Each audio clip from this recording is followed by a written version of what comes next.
Visitors have the option of taking a seat in one of two different aircraft with completely different designs and do everything a pilot, a captain, does in a real airplane.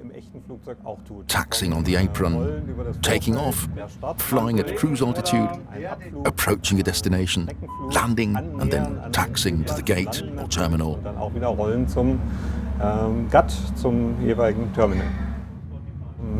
You can choose between an Airbus A320 and a Boeing 737. They're quite different with regard to the way they interact with the pilot and the way the pilot interacts with them. And the simulators themselves differ too. Whereas in the Boeing, visualization is done on monitors, the Airbus employs a screen for this.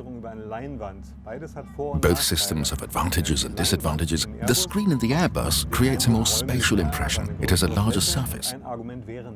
But when it comes to night flights, it might be a good idea to fly with the Boeing because this simply works better than on a large screen, which produces a lot of ambient light. The screen can never create a real sense of black and white. A more significant difference has to do with the airplanes themselves. Handling an Airbus tends to be easier and more intuitive.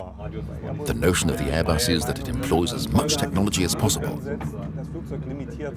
The aircraft limits curves, climbs and unfavorable altitudes automatically. Boeing typically informs the pilot of such situations rather than intervening. This means the pilot has to do more.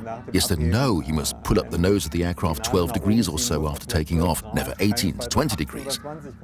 An Airbus would prevent that. It's more hands-on kind of flying. We see a lot of enthusiasm in all phases of the flight, during takeoff as well as landings. When a rapid forward movement like in a car suddenly turns into flight, the illusion is perfect. The first time you sit inside here, you concentrate on what's ahead of you and you soon forget you're sitting in the simulator. I can really recommend it to anybody. It doesn't matter whether you've had any experience with flying before, whether you've flown an airplane yourself or sat in a simulator, you'll really have fun. You'll be amazed at how a plane takes off and see what it's like to land on such a small surface. And you'll see that very many buttons turn into just a few which are really important.